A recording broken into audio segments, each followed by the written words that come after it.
dengan mengucapkan Bismillahirrahmanirrahim. Operasional PT Aceh Timur Kawai Energi bersama dengan perusahaan daerah PT Atem di lapangan Pertamina Kecamatan Rantau Perlak Kabupaten Aceh Timur tahun 2025 secara resmi saya nyatakan dibuka untuk kembali beroperasi. Jadi dilengkapi alat semua ya,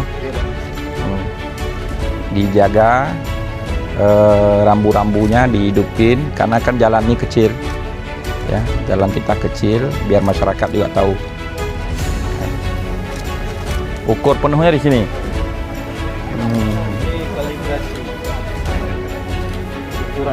Ukuran dalam tangki.